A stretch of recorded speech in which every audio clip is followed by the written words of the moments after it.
Welcome to David Dudley Outdoors, guys. Today we're going to be on the water with a lesson, okay? Not necessarily in my tackle dungeon, but today's topic is going to be how to fish a spinnerbait, where to fish a spinnerbait, and I'm going to give you my top 3 choices of spinnerbaits. Now we're going to discuss color. I'm going to discuss like maybe how you should fish a spinnerbait around rocks, maybe how you should fish a spinnerbait around wood. Hopefully we're going to catch some. Today we're at Smith Mountain Lake in Virginia. The water has come up, and anytime you have a clear lake that gets really muddy, typically they're going to bite pretty good. You're going to be able to get a lot of bites using a spinnerbait, something you can cover water with on. And this lake has a lot of cover. It has docks. It has a lot of riprap, docks, and lay down trees. So we're going to cover it all. I'm going to hopefully try and teach you guys a little bit about my thoughts behind a spinnerbait. So I'm excited. We got cloudy weather. We got, fairly stained water. We're going to look for muddier water for sure. That's going to keep those bass up tight, and hopefully we can capitalize on this flood conditions for a spinnerbait.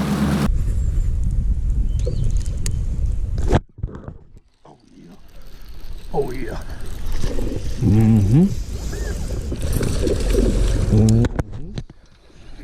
Spinnerbait. Nice. Man, look at them bug eyes on that sucker. Muddy water and spinnerbait. It's hard to beat it. We're gonna put him in here for a picture for Instagram. Instagram picture. Anytime you're fishing boat ramps, you know, there's a couple places that they might be. They might be, which would be at the end of the boat ramp, on the boat or the side of the boat ramps. A lot of times they'll have riprap, say on the side of the boat ramp. So that one was dead center. So just make sure you fish all of a boat ramp when you do fish a boat ramp.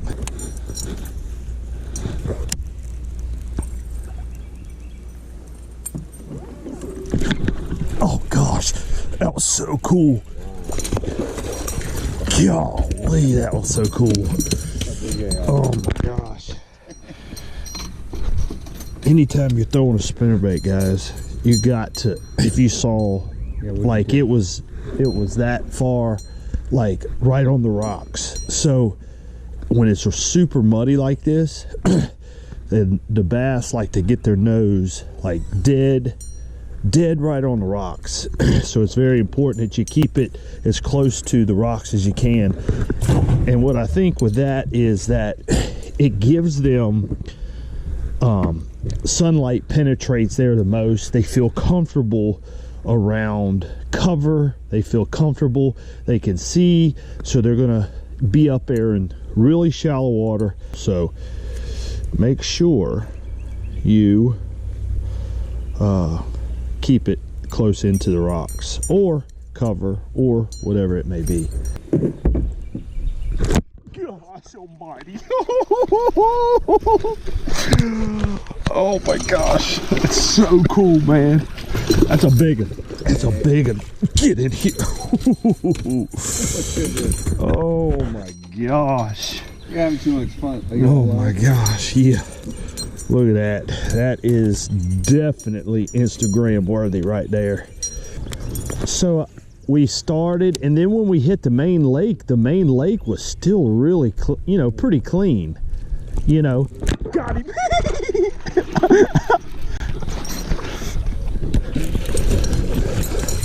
Oh yeah. That one had its nose right on the bank. Right on the bank.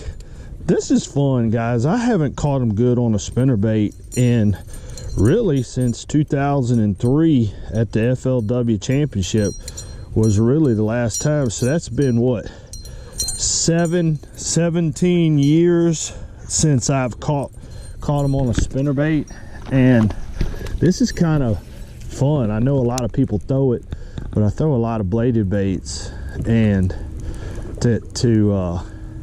oh gosh, I just had another one. Just had another one.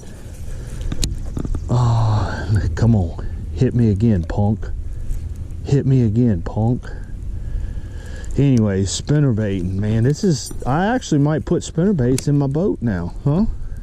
I might actually, I grabbed these because I know the water come up 2 foot, and anytime you're throwing a spinnerbait and the water comes up that high, that's, you know, spinnerbaits play a big role. So when you are around, like say we got a lot of trees, a lot of lay down trees and cover, a spinnerbait is going to be always a good choice. Now again, this is extremely muddy water. Why would I choose a spinnerbait over, say, a bladed bait? A bladed bait is going to get hung up a lot more often than the spinnerbait. The spinnerbait blade is going to keep it riding true. It's not going to roll one way or the other because of the sides of blades. Now, depending on the side of blades, now naturally this is a number 7 willow leaf with like a number 4 willow leaf in front of it. This is a big combination, very big combination, but you're going to want to your weedless ability is going to be based on, so the smaller the blades you have, the more that your spinnerbait's going to roll. So let's talk about fishing cover. As you can see, we got lay down cover. And when you're looking at a tree or you're looking at a piece of cover, you're going to look for the thickest part of it. So naturally, I'm just going to make a short pitch. You see right there where I just throwed, it's pretty thick right there. You got one limb, let's say right over here, that comes out. Even though it looks pretty right there, that's not much in the water. So really analyzing this, I got 2 shots. You're always going to want to take your spinnerbait and bump it into the cover. See how it came over that cover just pretty and nicely? So then I'm going to go back, maybe fish out the end of the cover, and I'm going to come back and fish this part of the tree. Always make sure you're bumping, you're hitting the cover. Remember guys, don't get scared about a spinnerbait getting hung up. These are pretty good about not getting hung up. You're going to always want to, like right there, I'm directing my pole, I'm hitting cover. Okay, so I'm just drawing attention for a reaction bite or anything like that. All right guys, when it comes to rocks, you guys saw me catch a few right against the rocks this morning. It's kind of the same thing that I mentioned when I caught that fish. Most of those fish had their nose close to the rocks, okay? When you're fishing rocks or riprap, or it could be natural rock, it could be bluffs, it could be whatever, you're gonna, when the water is super duper muddy or the shad are spawning, you're gonna want to throw it right against the rocks, okay? If you land say a foot or 2 off the rocks, you're not gonna catch as many as you would throwing right so close but no cigar is what they say. So you could, when I say against the rocks, I'm talking like literally almost in dirt, turning it. Now when the shad are spawning, you're going to want to make sure you're hitting the rocks. The shad, when they're up against the rocks, they're hitting the rocks, they're trying to drop their eggs, knock the eggs out. So it's very important when you're fishing rocks, make sure you hit the rocks, keep it coming. So you know, if you can look and see my pole, I'm digging, I'm bumping rocks. You want to illustrate that, just like you heard me mention a little while ago. When you're fishing cover, you're going to want to fish, make sure you're hitting the limbs, the thick parts, read that tree. But the same thing with rocks. Now you could have, like, say, a little nipple of rocks. You guys got to study, like you see right there, that's where it comes down, doop, makes a little nipple, and it goes on through. Make sure you're just read the rocks extremely well. Don't just think all rocks are the same, that they're straightened out. You're reading the contour of the rocks, the riprap, or whatever it is. So make sure you're always in contact with the rock bank, the bluff. Whenever you're fishing, it's good to stay in contact with that. Good gosh, big.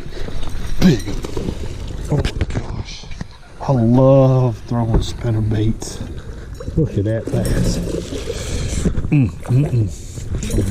Oh, big daddy. Whoo, guys, I cannot stress enough. Look how he choked it. Now look, here's pretty cool. We're back in a pocket.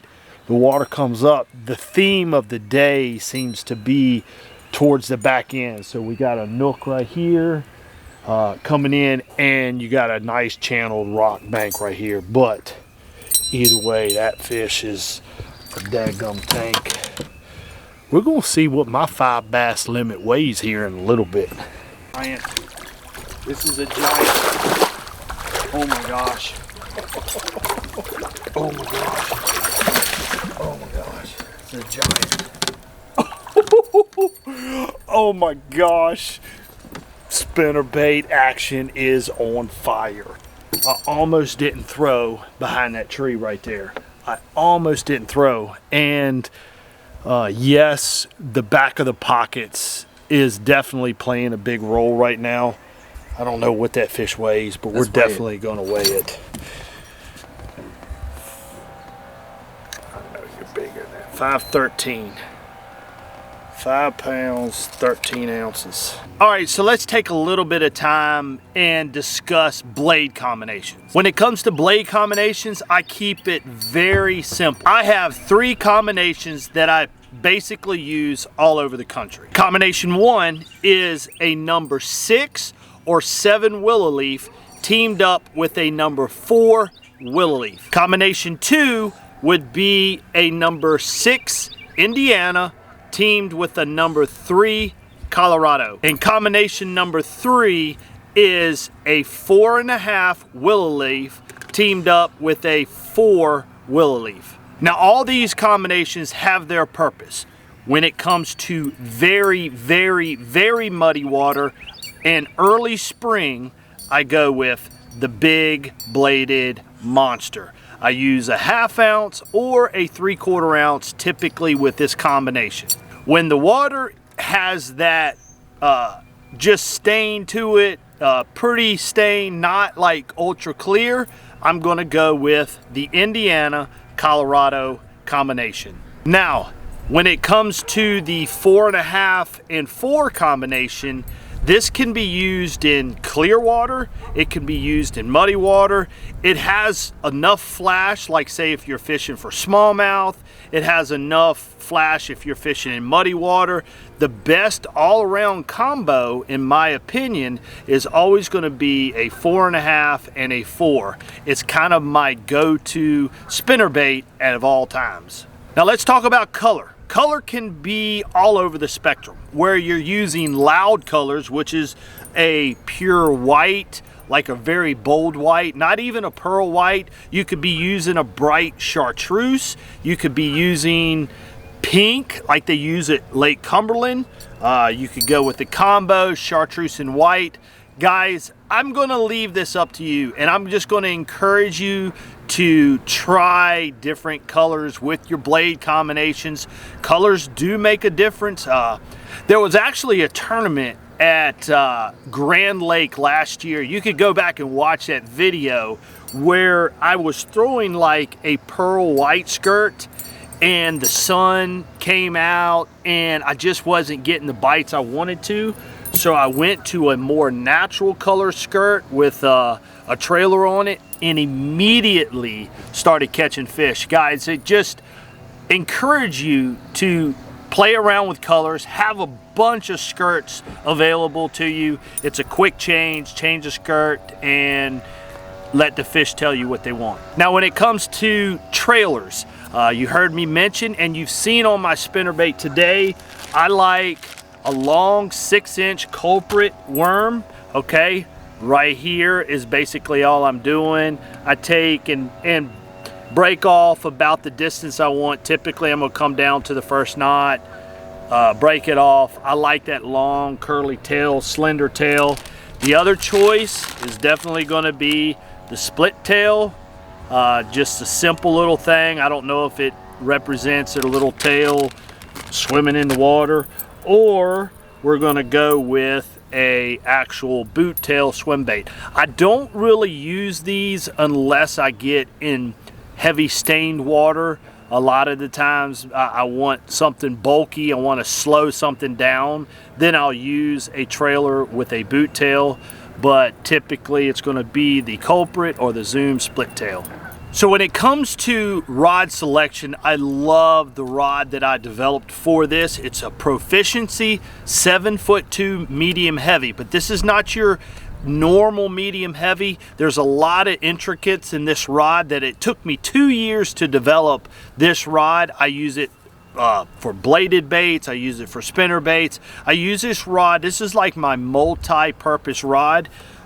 When it comes to line, I like 20-pound fluorocarbon gamma line, and that's pretty much my setup for a spinnerbait. All right, guys.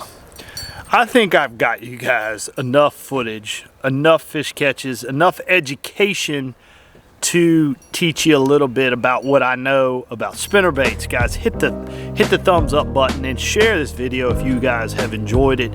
I appreciate you guys watching this video, liking, subscribing, commenting. You guys know it. I'm in here for the long haul. So go ahead and hit the subscribe button. I'm going nowhere, all right? Thank you guys for all you do. And I'm out.